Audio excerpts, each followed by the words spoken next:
I made a decision years ago that saved me years of chronic stress. And I think today's conversation is going to maybe save a lot of you too. I realized something recently, and that is that I'm always talking to the tens. You know how you can go to the doctor and you might tell them you don't feel well, and they'll have the pain scale on the wall, and they'll say, rate your pain from a scale of 1 to 10, right? You guys know the scale chart, the pain scale chart. And I realize I'm almost always talking to the tens. I'm always talking to those of you who are a 10 out of 10 when it comes to pain level, right? I'm almost always talking to those of you whose health have has escalated nearly to a point of no return. I'm almost always talking to those of you who are waist deep in chronic stress. And so you're trying to scramble to try to figure out what should be your next move to get some relief. But today, I want to do something a little different. Instead of talking to the tens today, I want to talk to the twos. I want to talk to the twos. Today, I want to talk to those of you who you feel some discomfort, but you're not at a 10 yet. Like you can feel the onset, like the beginnings of some discomfort and some pain, but it definitely hasn't reached a 10. They say prevention is the best medicine. And we've said it so much that instead of becoming a practice, it's just become a good saying. But today, for those of you who are at risk of becoming a 10, I'm going to do something so special for you. I am going to teach you the art of prevention. Today, for those of you whose stress is just at a 2 and it's not at an 8, 9, or 10, I'm going to share with you my story. I've shared it before, but I'm going to share it from a different perspective that I believe will help many of you avoid chronic stress, right? Like I've been in the health coaching business for so long that I'm so used to working with individuals who have been trying to lose weight for years, who have been battling high blood pressure for decades. I'm so used to working with individuals whose blood sugar and diabetes has been out of control. I'm so used to working with individuals who are in like stage 3 or 4 kidney failure. And I realized, and I have to apologize to you guys, sometimes I neglect those of you who aren't there yet. But if you don't change something right now, you could end up there. So, what I'm going to do for you guys today is I'm going to tell you an embarrassing decision that I had to make years ago that caused me some discomfort. But in exchange for that embarrassment and in exchange for that discomfort, I literally saved myself years of chronic stress. So, something super cool happened last weekend. So last week, actually, just a couple of days ago, it wasn't even last weekend, it wasn't even that long ago, just a couple of days ago, I was on a call with someone that I just met, right? So I have some really cool people in my ecosystem and in my life. And somebody emailed me recently and she was like, Lisa, I have someone I want you to meet. She's like, I think, she's pretty cool. You guys work in similar areas. You guys are doing similar things. And I think you should meet her. And I said, okay. And so we set up a call, me and this young lady, and we hopped on a call. And sure enough, we had a ton in common, right? I was telling her some of the stuff that we're doing in my business, and she was telling me some of the stuff that she's done in her business. And, sure enough, there was so much alignment, right? And so I was telling her about our community Clarity, right? Our community dedicated to the elimination of chronic stress. And I was breaking down for her our approach to building this community and the way we're going to help people eliminate chronic stress. And at the end of that call, near the end of that call, she asked me something that I thought was so cool and so funny. She said, Are you a scientist? She asked me if I was a scientist. And let me tell you why this is so funny. She asked me, was I a scientist? And I said, well, technically by trade, no. I said, I went to school for psychology and I have an MBA. And I was like, however, several years ago, I was on track to getting a degree in science. And so maybe that's where you're picking up some of this from. And I told her also, I've studied a lot of science on my own. So while I'm not formally educated in science, I am completely educated in science. I was telling her I teach nutrition science and lifestyle science and exercise science, and I'm self-studied, and along with some certifications and things like this. I was like, but I don't have a whole degree in any form of science. I mean, psychology is a social science, but she's talking like chemistry and all of that, and then the mathematics and stuff like that, right? And so the reason this question was so funny, y'all, are you a scientist, is because of the story that I'm about to tell you about me dropping out of pre-med. Oh, let me tell you something. Many years ago, I started my career in health as a personal trainer, right? And I started as a personal trainer, and I had just had my own weight loss, and I had lost 60 plus pounds, and I was in love with exercise. I was in love with nutrition, and I decided that I no longer wanted to work in the social sciences. At that time, it was social work for me. And I decided that I wanted to go into the health and wellness space. I lost weight. I felt good. I gained a ton of confidence.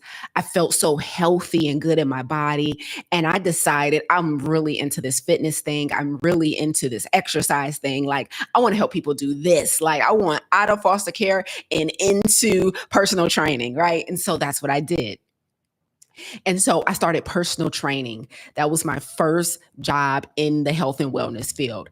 And as I was personal training individuals, I was starting also to study nutrition. As I was studying nutrition, I started learning more and more about how we should be eating in order to not just lose weight, but keep the weight off, but then also how we should be eating to avoid chronic lifestyle diseases and put them in remission. So I'm learning all of this nutrition science whilst I'm teaching exercise science. And so I'm studying nutrition, because as a personal trainer, like, you have to know nutrition. You can't be a personal trainer and only know exercise. Like, you have to put some effort into knowing nutrition, because when your clients leave you after a 60-minute session, what they do for the other 23 hours of the day is going to make the biggest difference in their results. And if you're not guiding them nutritionally, then you're not helping them as much as you can. So as a personal trainer, y'all, I had to learn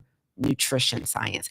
And as I'm learning nutrition science, I'm getting fascinated by this information, like downright fascinated. Like, I'm just falling in love with it. Like, oh my God, this is so interesting. The anatomy of the body, and like the mechanics of disease. And I'm just like learning it and getting fascinated. And so eventually what happens, I start passing that information on to my personal training clients. And I'm telling them about, the importance of how they should eat. And at this time, I'm getting really, really keened into this plant-based lifestyle and understanding that it's the one, diet that can prevent or even reverse the number one cause of death in America, heart disease. And I'm fascinated, right? So I'm taking all of this information back to my PT clients. I'm like, listen, we got to get this dairy out of your system.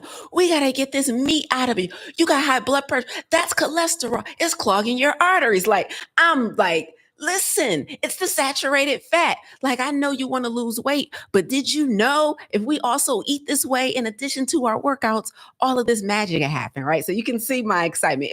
I was just as excited then as I am now, right? It's so powerful. I'm like, you can control your own health. It's like magic, right? Okay. So you can imagine, I'm excited. I'm learning new stuff. I'm doing it on myself first. It's working for me. I'm feeling my best. And so then I start passing on to my clients. And eventually my bubbles started getting burst, one after one. Pop, pop, pop. Because I'm sharing this information with people, and people are coming back and they're saying, but my doctor said I got to eat red meat for iron. Pop. But my doctor said I got to eat meat for protein. Pop. But my doctor said I got to eat dairy for calcium. Pop. One after one, my bubble just kept getting burst. over and over again. Here I am sharing new information with people, and one after another. But my doctor said if I take animal products out of my diet, I'm not going to be able to get everything. Like, I'm going to have to be on I'm going to have to take supplements. Like, you can't get everything from plants. Like, pop, one after another. So guess what I did? I got so tired. I got so tired of hearing my doctor said, my doctor said, my doctor said, that guess what I did? Guess what I did? I decided to become the doctor. I decided to become the doctor. I got so tired of people saying my doctor said that I decided that the only way I will be able to help people is by becoming the doctor. So I enrolled at Wayne State University, and I enrolled pre-med at Wayne State University. And I decided I was going to take the next 10 to 15 years studying medicine, going through pre-med medical school, right? Going through all the steps to becoming a doctor. I decided if their doctor told them that and they believe them and they won't believe me, then I must need their credentials in order to have credibility. So I decided that I was going to go to school to become the doctor. I'm going to do residency. And then, I was learning about all the different specializations as a doctor. And guys, I had my eyes set on being a surgeon. I wasn't just about to be a general practitioner. No, no, no, no. Because if we're going to achieve, we're going to show enough overachieve. Okay. And so I'm going to be a surgeon. Right. And so I enrolled in school and pre-med, and I decided that I was going to become the doctor that said once and for all. Maybe they'll listen to me if I have those credentials, because they're not listening to me as just a coach. And it made so much sense to me. So I did what I had to do right now, because my other two degrees are not in the sciences. I had to do all of these pre-med classes in science. So I'm taking biology and I'm taking chemistry and I'm taking all of these other classes to make sure I'm prepared for medical school. And so I was doing these pre-med classes for 2 years. For 2 years, I was doing these pre-med classes. And you know what happened? After about 2 years, I'm still working as a personal trainer. And by this time, I'm starting to go out on my own. So I'm running my own business as well. I'm working for someone else initially a couple hours a week as a PT. And then I'm working on building my own clientele, because by this time, I had launched my own online personal training company. And I am getting completely exhausted and overwhelmed completely. And it's becoming so much, and it's becoming a lot, and it's becoming too much, and trying to keep up with classes. And by the way, I was going to school in person. So I was literally driving to the campus every few days to attend my classes, right? Because I'm doggone it, I'm going to become the doctor who said. That was the goal. Nobody will listen to me without these credentials. And eventually it became too much. Eventually, something had to give. There was no way I could keep up with all of my classes and excel the way I wanted to excel at Wayne State, and run my business and uphold my responsibilities to the gym that I was working at. Like, something had to give, right? And it was hard to stop going to school, because I had, of course, been in school that long. Everybody knows you're in school, and being in school that long, you've been talking about it. As a matter of fact, I had clients who knew, still to this day, clients who were with me back then that still rock with me today. They still think like, Lisa, did you finish? Like, you're a doctor now? Like, some people don't even know. I'm like, no, I dropped out after 2 years, right? But still to this day, people call me doctor. I'm like, no, no, no, no, no. That's not official. You can say it, but I want you to know I'm not claiming that, right? Y'all not about to get me in trouble, right? Still to this day. But you can imagine, after telling friends and family, yo, I'm about to go back to school. I'm about to be a doctor. We about to take this thing to the next level. I'm going to infiltrate the medical system and I'm going to come in and I'm going to do things differently. I'm going to be a plant-based MD and I'm going to teach individuals how to use food as medicine first before we entertain the medications. And I want to do this and I want to enter into a system and an infrastructure that existed long before me. And I'm going to go in, I'm going to make changes and I'm going to make waves and I'm going to teach people how to use food as medicine. And I'm going to teach people how to use holistic practices as medicine. And this is how I'm going to do it. And I'm going to have their credentials, which means I'll be able to get on their stages, which means I'll be able to attend their conferences. And I'm going to be the keynote speaker on these stages. Because not only is there no one who looks like me all the time, there's also not a lot of doctors like that who are like plant-based female Black doctors I had this whole vision. So can you imagine the embarrassment when I dropped out?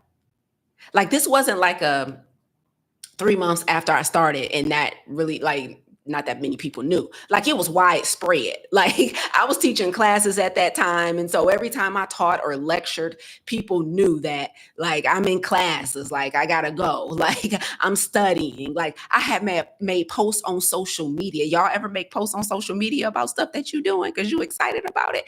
I had made posts on social media showing the stuff I was studying in the sciences. I was excited when I passed organic chemistry 1, even more excited when I passed organic chemistry 2, taking biology tests. Like I'm going to study halls, y'all. I was on campus.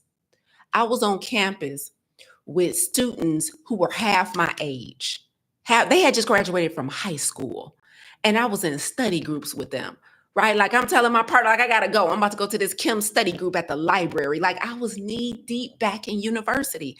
I already had 2 degrees, a bachelor's and a master's, but I was knee deep back in there.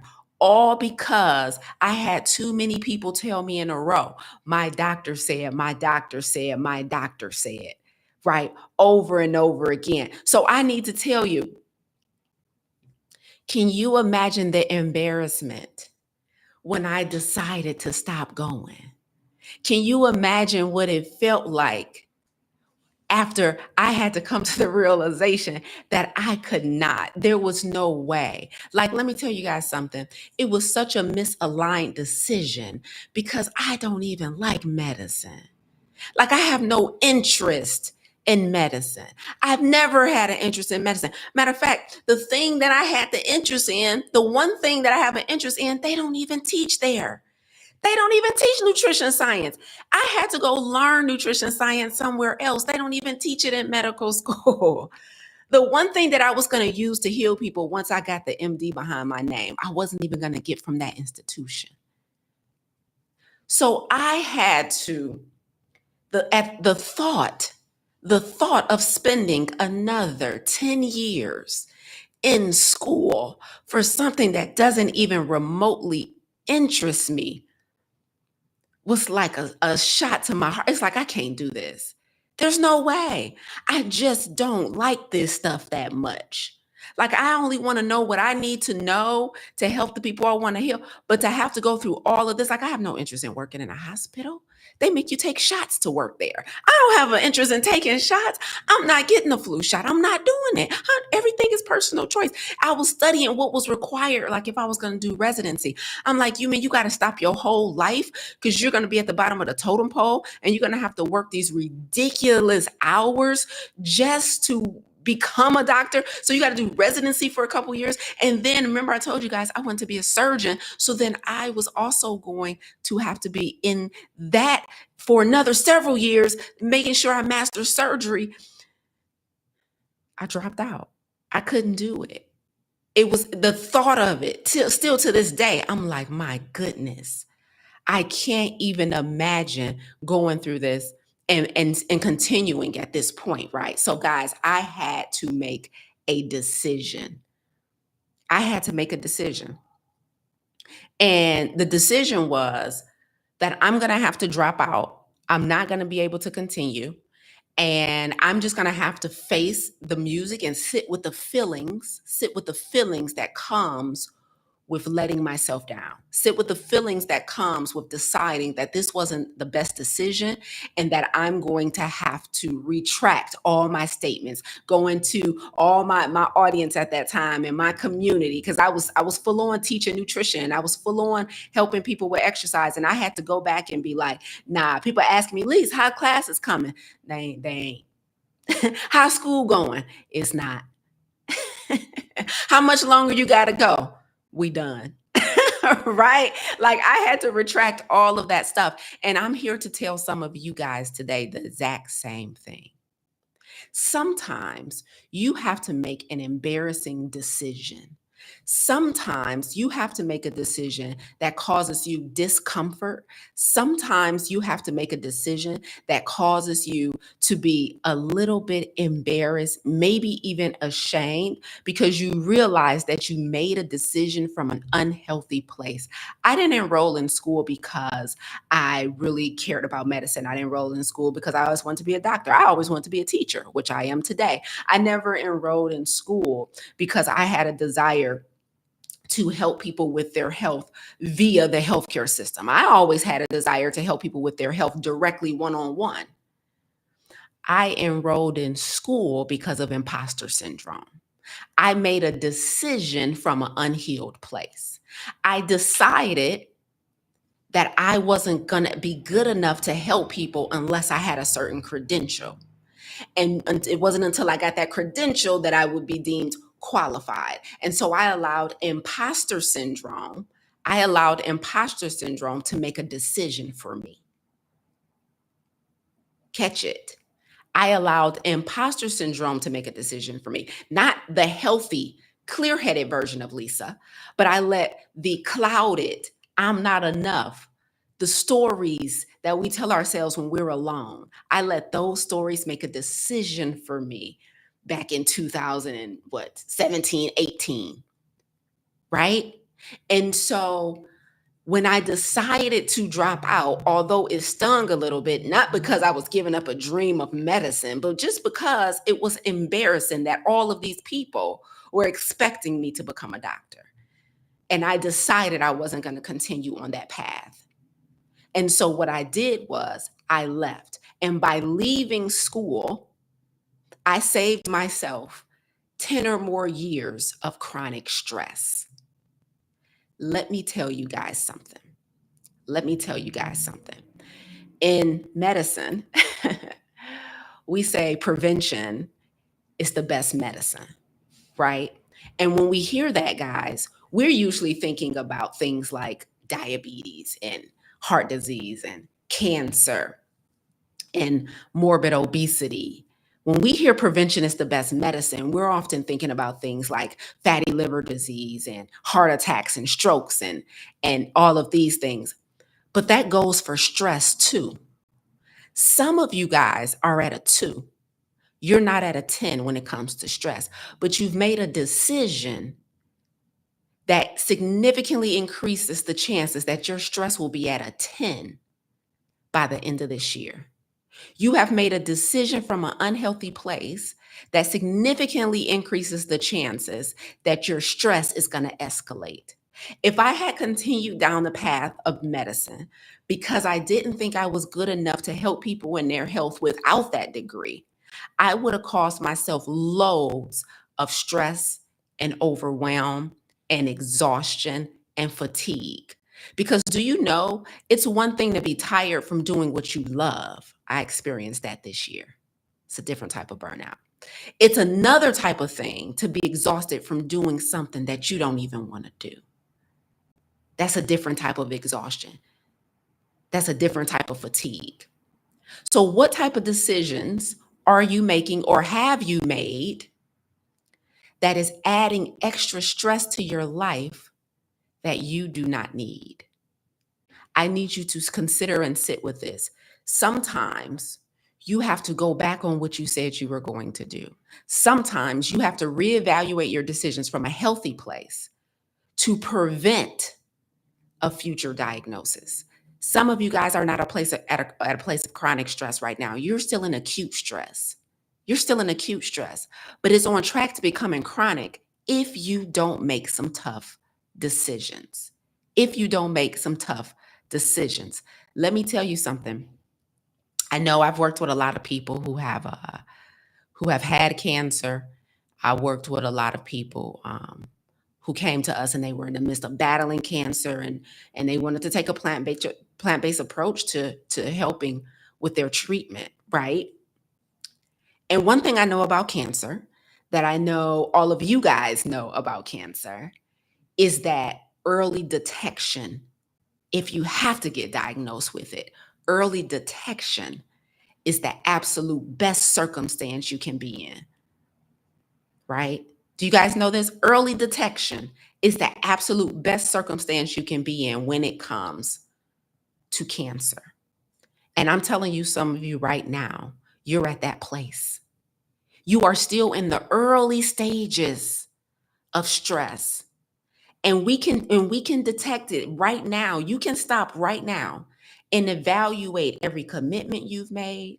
You can stop right now and evaluate every decision you've made. You can stop right now and evaluate every single thing you're doing or you've committed. And you can ask yourself, is this aligned with who I am? Is this aligned with my true desires? From what place did I make this decision? Here's the question that I want you use to evaluate so that we can do some early detection on your stress. Has an unhealed version of me committed to something that a healed version of me never would have agreed to? That's your early detection test. As women, after we get past a certain age, we go into the the doctor and we get mammograms. And the point of mammograms is early detection, right? And they have a machine they use to give you the mammogram. I'm giving you the test right now. Has an unhealed version of you committed to something that a healed version of you would have never agreed to? This is early detection for chronic stress. It doesn't have to escalate past a 2. It never has to get to a 10. Because here's what we need to understand about disease by the time it's a 10 on the pain scale, and by the time it's in stage 4. Did you know that to get to a 10, you got to go through 1, 2, 3, 4, 5, 6, 7, 8, and 9? Did you know that to get to stage 4, you got to go through stage 1, stage 2, and stage 3? No, you don't wake up on stage 10. You don't wake up on stage 4. It's a progression. It's an escalation. Guys, don't let your stress escalate. Like your relationship right now is showing signs of disharmony. Stop pushing it down. Stop ignoring difficult conversations that need to be had. Don't let it escalate. Like right now, your finances are showing signs that you need to make better decisions. Don't let it escalate. Like right now, you in your career, you have been getting to the pull that something needs to change. Don't stay there another 5, 10 years getting more miserable. Don't let it escalate to a stage 4. Early detection, if there has to be a problem, early detection gives you the highest chance of recovery. And I'm telling you, I made a decision years ago to drop out of school, to drop out of school while the stress was at a stage 2 so that it wouldn't get to a 10. Prevention is the best, but if there has to be a problem, early detection is the second best. Guys, there are things in life that are preventable, and chronic stress is one of them. Chronic stress is one of them. I need you guys to understand that early detection is the best way to prevent yourself from ending up in a place where you don't know how the heck you got here. You don't know how the heck to get out of it. You are overwhelmed. You are depressed. You are anxious. You are misaligned. You start acting out of character. A lot of dangerous things happen when we are burnt out and chronically stressed. So pay attention to the red flags now. If there's any area of your life where you are starting to see the beginning stages of a problem, take care of it now while you still can. Again, this is for the twos in the room, not the tens. This is for those of you who are on track, but you're not quite completely stressed out yet. And so let me tell you where you are. Let me tell you where you are. I'm gonna tell you the language. Lisa, how do I know if I'm at a 2? Or I'm gonna tell you the language that you use to know whether or not you are in the early detection phase of chronic stress. You say stuff like, it ain't great, but it's not that bad. You say stuff like, I know I got some weight to lose, or I know I got some issues in my relationship. But you look at other people and you say, at least I'm not there. That's how you know you in the early stages of chronic stress. You compare the size of your problem to the size of somebody else's problem, and you decide in that moment that because your problem is not as big as somebody else's problem, that you can just still sit back and coast. No, no, no, no, no, no. If you're looking at other people and then saying, I'm not great, but at least I'm not that bad, you're in the early detection phase. You need to get radical now. If you're looking at your life and you going into that job and you're like, I mean, I don't love it, but it's paying the bills. It's not that bad. If you say it's not that bad one more time, I need you to know that's an indicator that something radical needs to happen now. We don't wait until we're at a stage 8. We don't wait until the pain is at an 8 before we move. The best way to avoid unneeded stress and strain on your life is to take care of it now. So for me, that looks like dropping out of pre-med. That looks like going back and telling everybody I'm not going to become a doctor after all. That looked like going back, and having to face the fact that I'm going to have to do this the other way. I'm going to have to heal people on my terms. That require me to go back and trust God. Like, okay, I'm not like, I can't put all these letters behind my name. I can't, like, I don't like this work. I don't like, it's too much to be in school right now. I don't want to do it. So I'm going to give you the early detection test again. Write this question down, guys. Has an unhealed version of you committed to something, a relationship, a job, a role? Has an unhealed version of you committed to something that a healed version of you never would have agreed to? That's the mammogram test for stress. That's the mammogram for stress. I know I got mostly ladies on right now, so we can relate. Like, that's the early detection. That's the question you ask yourself. Somebody put it in the chat for everybody, so everybody can make sure. I need you to write that down word for word. Has an unhealed version of me committed to something that a healed version of me would have never agreed to? That's the mammogram. That's what I should name this. Y'all would have been like, what's she about to talk about? That's the test for early detection. Okay. And let me finish off by saying this, y'all. Child, I ain't took one. My tea cooling off. Let me finish off by saying this. Sometimes it's shocking for people to hear when I promote elimination over management. So, when it comes to health issues, physical health issues, I promote eliminating things like obesity and high blood pressure and high cholesterol as opposed to managing it, right? Like, our doctors and our healthcare providers and people we love, they encourage us to manage it. Make sure you take your shot, or make sure you wear your cuff every day and test your numbers. And that's watching it and monitoring it that has nothing to do with reversing it, right? And so when I come into the picture, and when people discover me and they start listening to our content and they come into our 30-day challenge, and they come into our programs, and we take an elimination approach versus monitoring and managing it approach, it seems extreme, and it seems like it's really hard because people are used to managing things. And when you're managing something, you ain't got to work that hard. You just got to make sure you check your blood pressure every day. You got to just make sure you don't miss a doctor's appointment. You just got to make sure you take your medication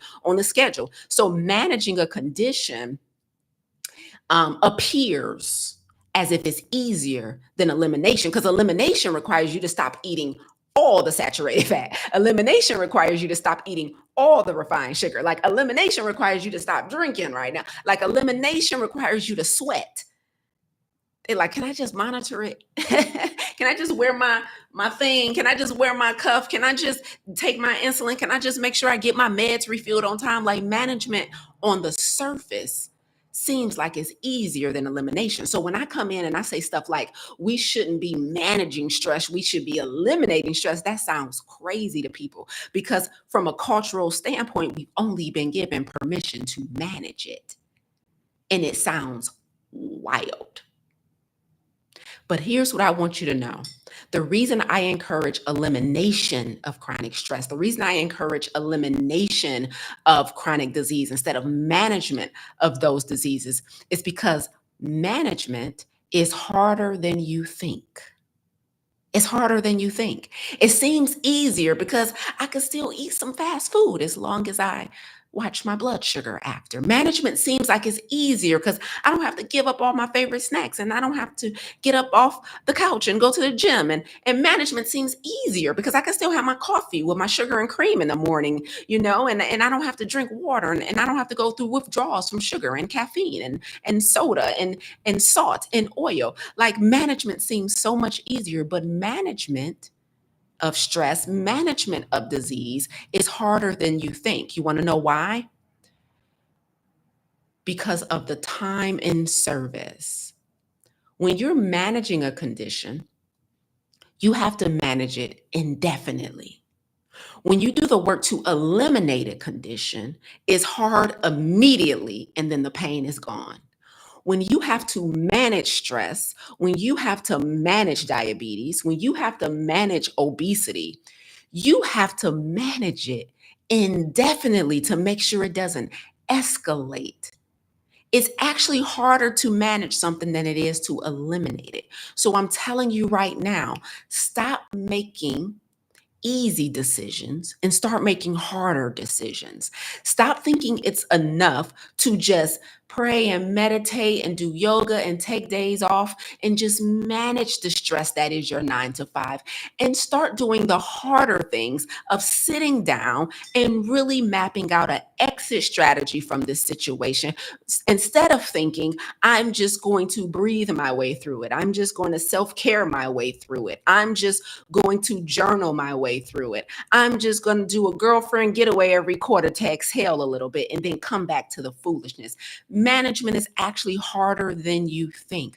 I promote, teach elimination because while it's harder up front, it was absolutely hard to drop out of school because I had told everybody I was going to be a doctor.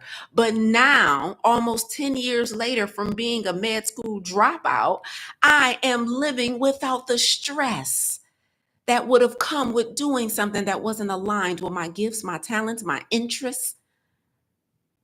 I'm so happy I chose the harder decision versus decision that would have helped me to save face, but would have also kept me privately overwhelmed and stressed out.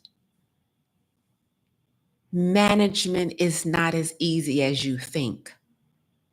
Make the tough decisions, have the difficult conversations, do the hard things because early detection is still available to you. You guys can catch it now. Prevention is still the best medicine. And before I get out of here, by the way, here's the icing on the cake. Here's the icing on the cake. Less than a year after dropping out from Wayne State University, guess what? I was invited back to speak on the impact of plant-based nutrition on mental health, right? And guess what? Guess where I was speaking at Wayne State? Less than a year later, I was speaking to first and second year medical students. The same school that I had just dropped out from less than a year later, I was invited back. I was invited back to speak to medical school students. I wasn't just invited to Wayne State, I was invited to Wayne State Medical School to speak to the students about how plant-based nutrition impacts health. Listen, I thought God had called me to be a student, at the medical school. He had called me to be a teacher. And so I hope that motivates some of you guys to understand you have to start being careful about the decisions you make when you have stories in your mind that are telling you you are not good enough, when you have stories in your mind telling you anecdotes of lack, telling you this is all you can do, stories that's telling you you're not good enough, stories that's telling you that it's too hard, stories that's telling you it's just safe to stay here, stories that's telling you that if you leave this long-term relationship, you'll never be able to find anybody else and it's not that bad, so I'm not going to advocate for a blissful relationship. Like, be very careful with the stories that you are allowing to make your decisions. That's all I got for y'all today. That's all I got for y'all today. Prevention is still the best medicine. Listen. Let's go ahead and drop some takeaways in the chat before we get up out of here. Thank you. Miss O Jury Designers, you hitting the jackpot this morning. Thank you. Thank you. Wanda, thank you for putting that question in the chat for me. Any takeaways today, y'all? Any takeaways today? Thank you, everybody, for being on today. I would love to hear your takeaways. Thank you, Malika. Aw, I love you guys so much. That's pretty cool. Listen, as you drop your takeaways in the chat, I want you guys to know we're launching. I've been teaching a program called Clarity for the last 2 years, and we're just about to launch the third iteration of Clarity. And we're launching it, wait, I was about to say next month, but next month is technically August. So in September, we open up the doors for Clarity. And so Clarity is a community dedicated to the elimination of chronic stress. So if you need assistance with understanding how to craft an exit strategy from chronic stress, how to craft an enter strategy for your more desirable circumstance, and how to craft an engagement strategy that will help you get there, then you need to be in Clarity, our community dedicated to the elimination of chronic stress. I put the link in the chat to hop on the wait list. Just hop on the wait list. We're going to open it up for you guys in September. Those of you who are in the 30-day vegan challenge, you guys are going to get opened up much earlier. We'll be talking to you next week. But for those of you who are not currently in our 30-day vegan challenge, we'll be opening it up for you in September. Okay.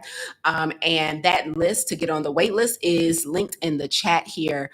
Because I could tell you one thing. One of the things that has really helped me work through making really hard decisions that really challenges sometimes your identity is being in community. I've been in communities now for the past 5 years consistently nonstop. And community can really change the game for you, especially if the community is led by somebody who has already done what the community sells, right? So I can tell you for a fact that I personally have eliminated chronic stress in about 4 different circumstances, like with my health. I eliminated chronic stress on my weight loss journey. In relationship wise, I left a relationship that was over 10 years old. Chronic stress. From a healing, I did the hard work of healing from abandonment from my biological father. So when I tell you the systems that we're going to teach you for eliminating chronic stress inside of Clarity are all things that I've personally done. I've modeled all of our curriculums off results that I've personally gotten so that I know I'm giving you guys a blueprint that works. And so if you're interested in being led by someone who completely understands what it's like to have chronic stress in your career, I left my 9 to 5, that understands what it's like to have chronic stress in your health, in relationally or healing from past trauma, then we want to invite you into Clarity. And so the wait list for Clarity is now open. So click that link in the show notes or in the chat to get on the wait list. And we'll definitely be doing some sessions to give you more information so you can better understand. Okay, let's see. Thank y'all for the takeaways. I love y'all for that. Wanda says, early detection, baby. Regina, do the work so you don't waste your time. Doreen, this keynote just answered all my questions and concerns. Thank you for your obedience. Thank you, Doreen. Malika said, prevention is the best medicine. Take action. You have to fight for your future in the present. Miss O Jury Designer says, amazing. Melissa, don't be afraid to cut the cord on something you don't love to do or that doesn't align with your values. Yes. And Wanda, community is everything. Thank you, especially mine. Oh, I love you for that. Thank you for saying that. Okay, I think y'all got the lesson today. So it's been a pleasure being here. I will be back with you guys next Monday, same time, 10 a.m. EST. And so we look forward to seeing you then. Until then, you guys have a phenomenal week and go out here. And I challenge you guys to make a tough decision this week. I challenge you to start entertaining that thing that's at risk from going from a 2 to a 10 on the pain scale. Until next week, y'all. Bye, y'all.